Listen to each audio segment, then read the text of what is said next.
Assalamualaikum warahmatullahi wabarakatuh. Perkenalkan, nama saya Aldiana Ismi, BP 18012444. Di sini saya akan sedikit menjelaskan tentang sistem reproduksi.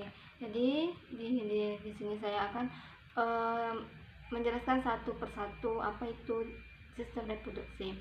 Yang pertama yaitu organ reproduksi pria.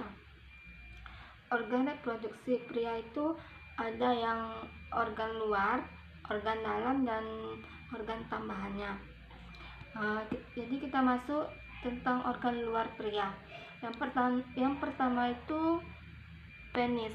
Penis berfungsi sebagai alat kopulasi atau persetubuhan yang terdiri dari jaringan-jaringan otot, jaringan spons yang lembut, pembuluh-pembuluh darah, dan jaringan saraf.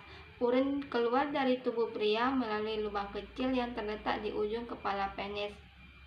Yang kedua, skrotum atau kantung pelir.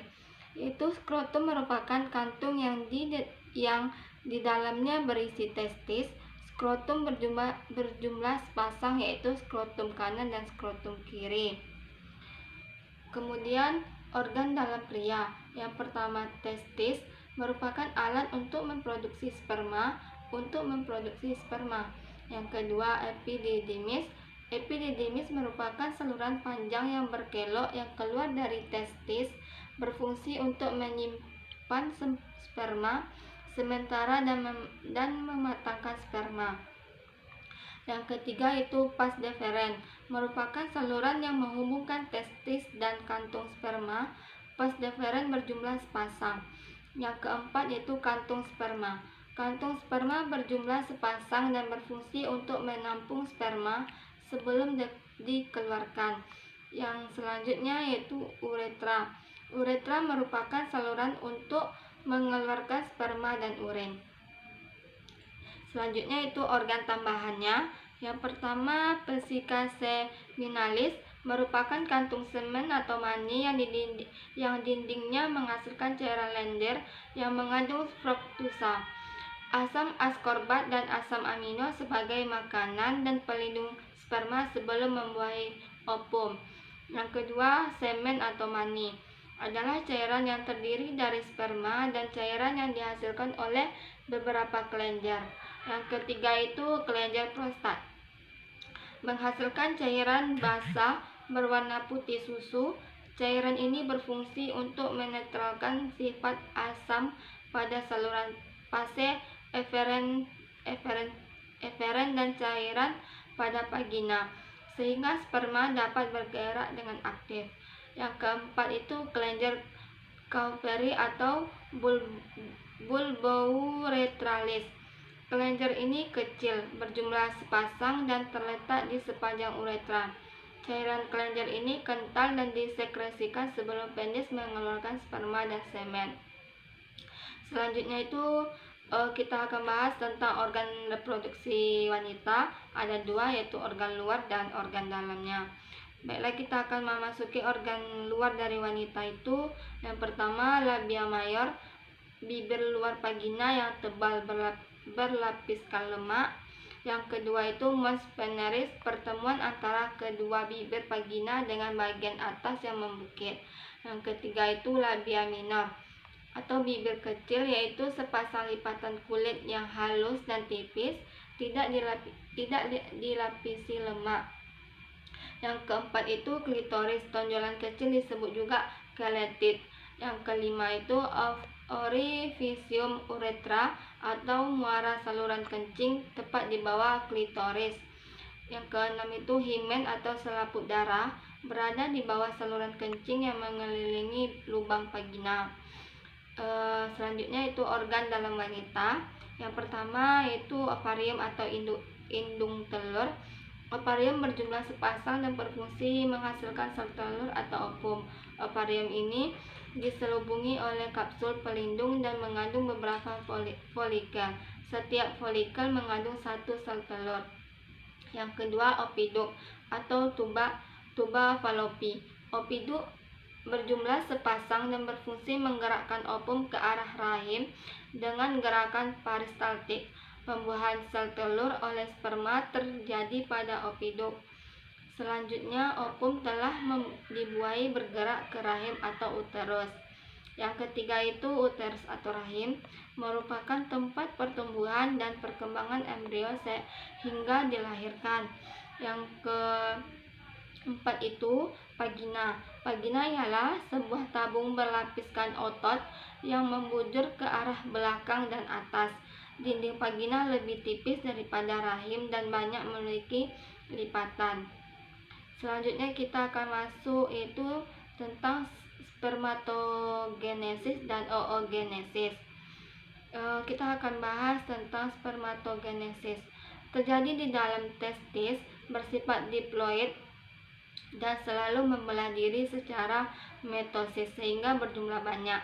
Sebagian spermatogonium membesar menjadi spermatosit primer dan terus membelah dari secara meiosis membentuk spermatosis sekunder, dan spermatosis sekunder membelah diri kembali secara meiosis menjadi spermatid yang berdiferensiasi menjadi sperma. Tiap-tiap sperma memiliki jumlah kromosom setengah dari jumlah kromosom spermatogonium. Selanjutnya itu tentang oogenesis. Oogenesis ini terjadi di dalam ovarium. Oogonium bersifat diploid, membelah diri secara mitosis sehingga berjumlah banyak. Oogonium berkembang menjadi oosit primer dan membelah diri secara meiosis menjadi oosit sekunder dan badan kutub pertama. Oosit sekunder mengandung kuning telur dan sitoplasma. Badan kutub pertama merupakan inti sel yang kemudian membelah diri menjadi dua. Oosit sekunder membelah diri secara meiosis menjadi otid dan badan kutub ke-2. Berkembang menjadi ovum hanya haploid dan setiap oosit primer menghasilkan satu ovum. Ovulasi itu adalah proses keluarnya ovum dari ovarium. Ovum akan bergerak ke rahim. Bersamaan dengan proses ini, di dinding rahim menjadi tebal seperti spons penuh dengan pembuluh darah yang siap menerima zigot. Selanjutnya itu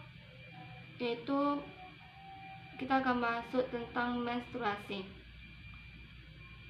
Siklus menstruasi itu disebut juga haid, merupakan pendarahan yang terjadi akibat luruhnya dinding sebelah dalam rahim atau endometrium yang banyak mengandung pembuluh darah. Lapisan endometrium dipersiapkan untuk menerima pelekatan embrio. Jika tidak terjadi pelekatan embrio, maka lapisan ini akan luruh, kemudian darah keluar melalui serviks dan vagina. Pendarahan ini terjadi secara periodik. Jarak waktu antara menstruasi yang satu dengan menstruasi berikutnya dikenal dengan satu siklus menstruasi. Siklus menstruasi wanita berbeda-beda, namun rata-rata berkisar 28 hari. Fase siklus menstruasi itu ada 4. Yang pertama fase menstruasi, yang kedua fase praovulasi, yang ketiga fase ovulasi, dan keempat fase pasca ovulasi. Jadi kita bahas masing-masingnya. Yang pertama yaitu fase menstruasi. Fase menstruasi ini terjadi jika ovum tidak dibuai sperma, sehingga korpus luteum menghentikan produksi hormon estrogen dan progesteron. Turunnya kadar estrogen dan progesteron menyebabkan lepasnya ovum dari endometrium yang disertai robek dan luruhnya endometrium, sehingga terjadi pendarahan. Fase menstruasi ini berlangsung kurang lebih 5 hari. Darah yang keluar selama menstruasi berkisar antara 50 sampai 150 ml. Yang kedua yaitu fase praovulasi. Fase praovulasi disebut juga dengan fase proliferasi. Pada fase ini, hormon pembebas gonadotropin yang dikeluarkan oleh hipotalamus akan memicu hipofisis untuk mengeluarkan FSH. FSH itu adalah follicle stimulating hormon. FSH memacu pematangan folikel dan merangsang folikel untuk mengeluarkan hormon estrogen. Adanya estrogen menyebabkan pembentukan kembali proliferasi dinding endometrium. Peningkatan kadar estrogen juga menyebabkan serviks untuk mengeluarkan lendir yang bersifat basah. Lendir ini berfungsi untuk menetralkan suasana asam pada vagina sehingga mendukung kehidupan sperma. Selanjutnya itu fase ovulasi. Jika siklus menstruasi seseorang perempuan 28 hari, maka ovulasi terjadi pada hari ke-14. Peningkatan kadar estrogen menghambat pengeluaran FSH. Kemudian hipofisis mengeluarkan LH. Peningkatan kadar LH merangsang pelepasan oosit sekunder dari folikel. Peristiwa ini disebut dengan ovulasi. Selanjutnya itu fase pasca ovulasi. Fase ini berlangsung selama 14 hari sebelum menstruasi berikutnya. Walaupun panjang siklus menstruasi berbeda-beda, fase pasca ovulasi ini selalu sama, yaitu 14 hari sebelum menstruasi berikutnya. Folikel matang yang telah melepaskan oosit sekunder akan berkerut dan menjadi corpus luteum. Corpus luteum mengeluarkan hormon progesteron dan masih mengeluarkan hormon estrogen, namun tidak sebanyak ketika membentuk folikel.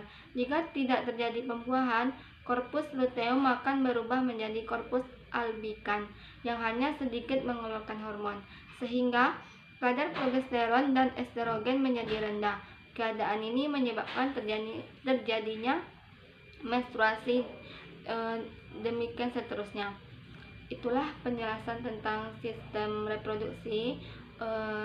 Lebih dan kurang saya mohon maaf. Wabillahi taufiq wal hidayah. Wassalamualaikum warahmatullahi wabarakatuh.